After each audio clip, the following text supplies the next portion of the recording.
Hi BookTube, it's Peg at the History Shelf. I am alive and I am here to do the top 10 nonfiction book tag that was originally put together by Lukash at Totally Pretentious.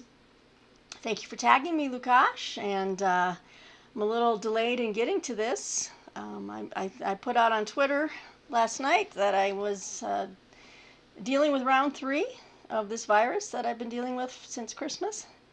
I am feeling much better today. I think I needed a lot of sleep and over-the-counter medications yesterday. I slept a lot and it helped. So I'm not coughing as much, although my rib cage is very sore. But you know, I'm here and I'm going to do this tag. So if I cough a couple times, don't be alarmed. I don't think I have the coronavirus yet. That's not funny. That's not funny. Okay, so the top 10 nonfiction book tag. You know, I love nonfiction here at the History Shelf, and a lot of my selections are just that. But I should say that I'm not really numbering or ranking these because they're all very special to me in different ways. Although I think I know what my number 1 is, so let's just say I know what my number 1 is. So I'll save that for last. But so here they are, and in no specific order of importance. We're going to start with a little ancient history. We're going to start with Adrian Goldsworthy's The Punic Wars. This book is the book. If you want to know about the Punic Wars, all 3 of them, Adrian Goldsworthy nailed it on the head with this book. This one just so well documented, studiously annotated, and the sources, the footnotes, everything in here is just a treasure trove of information. And I've always been intrigued by the Punic Wars, the Carthage and Rome and their rivalry. It's just a story for the ages, and the Punic Wars just is right up there. It's due for a reread, I think. It's just written so eloquently. Anyway, The Punic Wars by Adrian Goldsworthy. Highly recommend. The Tunic Wars were better. Thank you. Thank you for that. Okay. The Tunic Wars were better, she says. It's good to know. Speaking of which, how about my tunic? I'm wearing my tunic today. Okay. Moving on from the Punic Wars.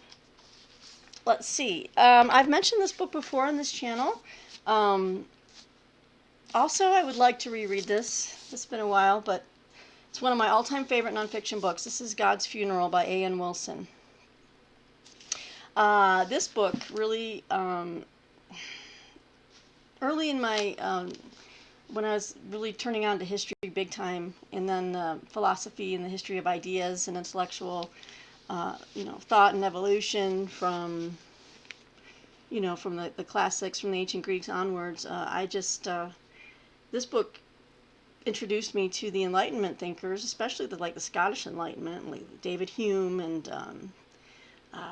Gibbon, John Stuart Mill, Hegel, Marx, Carlyle.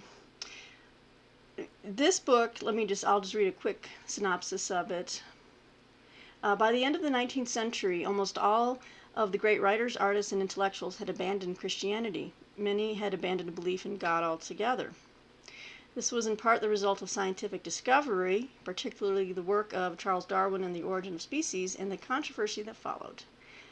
But the doubt about religion had many sources, from the urbane and civilized Hume, who quietly proved in the 18th century that God couldn't possibly exist in the form handed down by organized religion, to Gibbon, whose Decline and Fall showed how uncouth, unheroic, and downright distasteful many of the martyrs and popes of legend really were, to John Stuart Mill, Hegel, Marx, Carlyle, and many other seminal thinkers and cultural icons undone by the general loss of faith. A.N. Wilson demonstrates in this brilliant synthesis of biography and intellectual history that the real destruction of religious belief had been achieved well before Darwin's momentous publication. By 1900, the Church of England, so vastly rich, so politically and socially powerful, could be pronounced spiritually empty however full its pews might be on a Sunday. So that's just a brief overview of some of the things he goes into in this book. He talks about science, the modern, George Eliot. Again, yeah, I really need to reread this because there's a whole big chapter on Carlyle, and I'm trying to learn more about Thomas Carlyle so I can understand his work. So God's Funeral by A.N. Wilson. All right. Let's see here. That's 2 books, and I think there's two that I physically don't have with me, but I guess I will mention them now. In the Heart of the Sea by Nathaniel Philbrick was, I think Steve Donahue had also mentioned that on his list. That one was just wow, that was a page turner. To me, that was just a great example of a nonfiction book that you just keep thinking about after you stop reading it. Obviously, In the Heart of the Sea, they made it into a movie, which wasn't that great, but it was the inspiration. The true story was the inspiration for Moby Dick, about a whaling ship that was rammed by a whale, sank. There were survivors in a little drift, a little boat. That their story of survival and how just the horrors they endured before they finally were rescued or reached land. So In the Heart of the Sea was one of my other top 10 nonfiction books. 3. Okay. Next book is actually one I share with Jason Harrigan at Byways and Bookland. I think my edition is slightly different from his, so he might be interested to see the one I have, but I also wanted to select Stephen Runciman's 3-volume History of the Crusades, and I have it in this version of the Folio Society. Look at that beautiful box set. I love this gold gilt imprint here. And get all 3. We get the First Crusade, the Kingdom of Jerusalem, and the Kingdom of Acre. And now, I bought this set after I had originally read all 3 volumes from the library.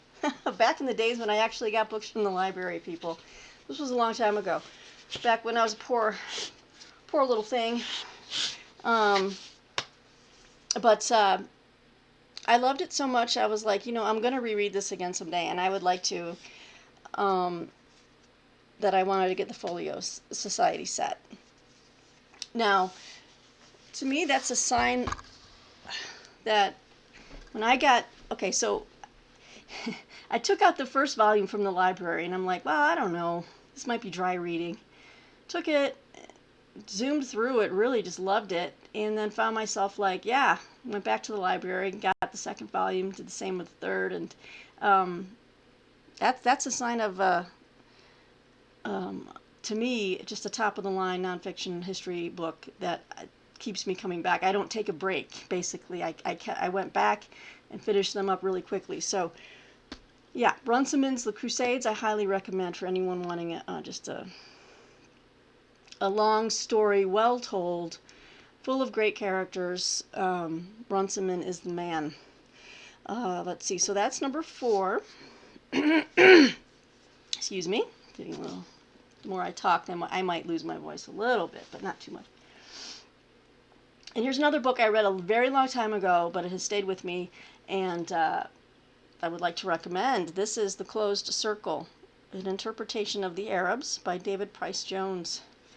Wow, I'm sure many of you out there who read history or are interested in Middle Eastern history or Arab history have read this book. It's known. It's very well known. It's very highly recommended by some of the big names in historians in that topic. But this book, I think when I was trying to really understand what was going on in the Middle East, this book opened my eyes to the fact that, there's different cultures, and not every culture, obviously, I mean, it seems like, duh, we should know this already, but sometimes you don't, and it takes just educating yourself and reading to know. And again, I was probably in my 20s, early 20s when I read this, that not every people, society, or culture are wanting the same governments that you think everyone should want. Basically, that, when I said one time that, freedom isn't a universal value, or liberty is not a universal value, because different cultures put different emphasis and importance on different qualities. Well, this is a case in point, because as David Price Jones lays out here, for Arab society, they are defined by tribal, religious, and cultural traditions. In tribal society, loyalty is extended to close kin and other members of the tribe. I mean, these things are very important, especially when you see it, when you really study, say, like Shia, Sunni, Alawite, Sufi, but that's just the breakdown of the different religious sects. But if you break it down by like tribes, I mean, there's a lot of different tribes, and they mean a lot in this culture. In the West, we might be like, what? But it means a lot in these cultures. So it's helpful. It's enlightening to know what other people are what their limits are on. I mean, you look at the Arab nations that tried to become nation states, that are still dealing with the fallout from just tribal rivalries. And I mean, this book opened my eyes to it. It is due for a reread. And David Price Jones is just a fabulous writer. He's fabulous. I think I showed a book recently of his that I tried to stump Steve on, and has a Steve read it tag, and he had read it. It was a memoir by David Price Jones, Fault Lines. But I highly recommend this to any of you who are interested in the topic, and you'll learn so much. I do want to reread this book. So The Closed Circle. So we're up to 5. Let me just take a little water break here. I hope you're all staying healthy out there. Okay, let's just get this book out of the way.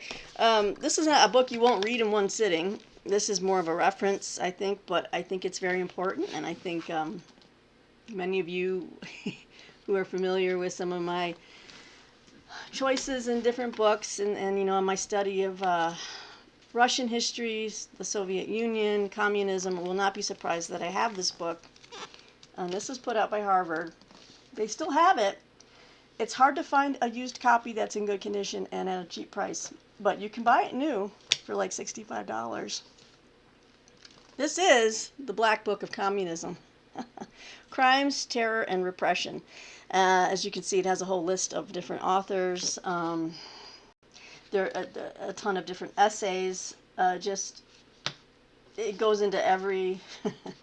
it is a black book. This is not easy reading, but anyone who's got any type of... who might be laboring under some misconceptions about communism really needs to just read this book. There's nothing redeeming about it. Communism, when at its like its highest point of operation, when you had Stalin going, you had Mao. What do you got? The Kim family. You got Pol Pot. You got all these guys, and frankly, that was another book that almost made my top 10.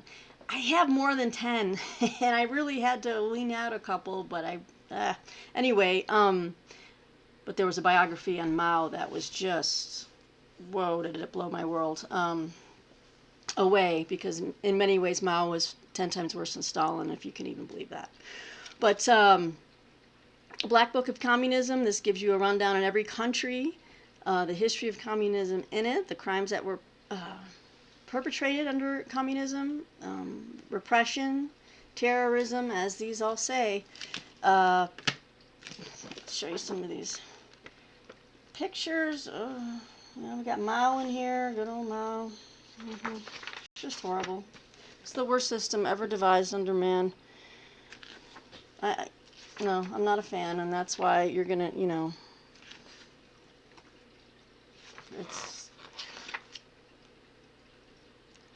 horrific. It's soul destroying, the system.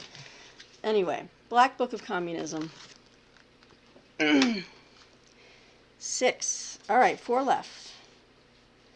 All right, still under the Russian theme right now. We're going to go with a fairly recent read of mine, and I love it. Just love it. This is the Romanoff Sisters by Helen Rappaport. The Lost Lives of the Daughters of Nicholas and Alexandra.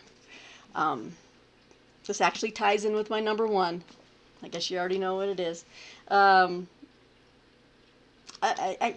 talked about this book before on this channel. I have shown it before. I am intrigued and fascinated by this family, and especially the daughters. And I've wanted to know, more than just from the main stories of Nicholas and Alexandra. I wanted to learn more about the daughters because they seem to always be in the background in these beautiful white frilly white dresses, just so silent, so obedient, but each one of them had their own personality and obviously their own dreams, their own loves, and I just wanted to know more about them.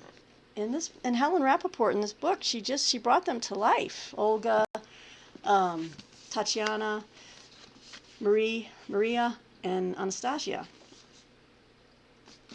And it was just fabulous. This is Maria, Anastasia, Olga, and Tatiana. Highly recommend this book, you guys. Highly recommend it. One of my favorites. And that came out fairly recently, I think a few years ago. Okay. I'm going to move on to a big chunkster of a biography that I read, again, probably over 10 years ago.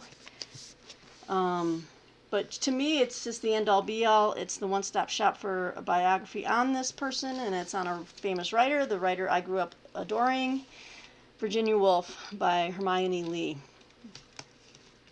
And Hermione Lee, I'm sure many of you are aware, has written many different biographies on literary people. I think she wrote one on, Willa Cather. I think she wrote a book on Philip Roth. And Elizabeth Bowen, a poet, I believe. She's done a lot of editing and a different selection of Virginia Woolf's books. I would like to reread this, actually. Now that I'm pulling all these out, I'm like, these were so good. That's why I've chosen for this list, you guys, because they are worth rereading if they make the top 10.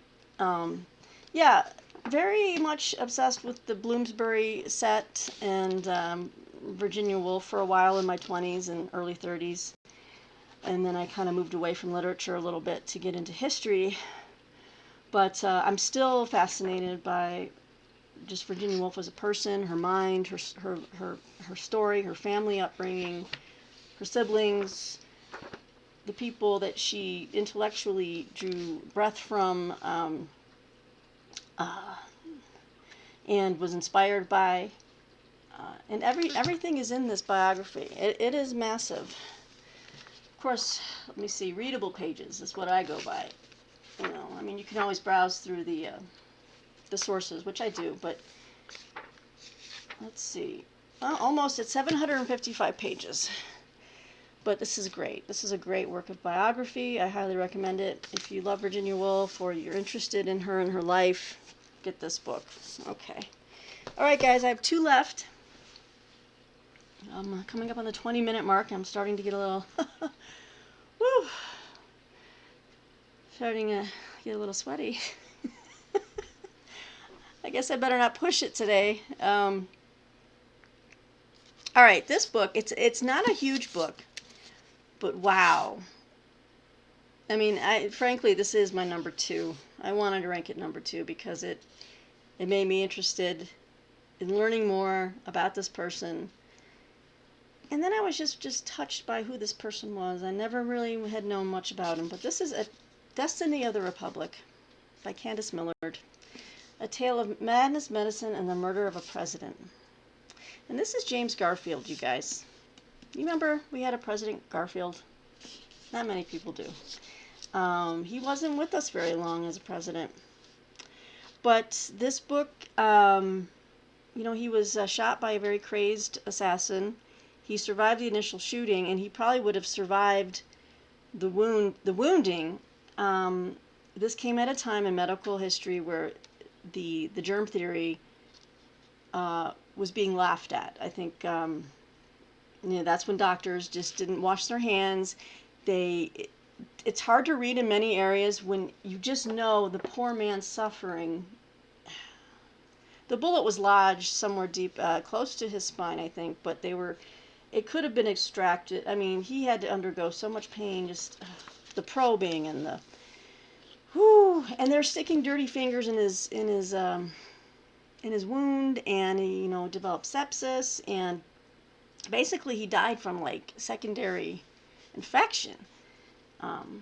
But Candace Miller, she gives a nice overview of gives a nice background a little bit into James Garfield, his wife, the family they had formed, and then it brings in all these different characters.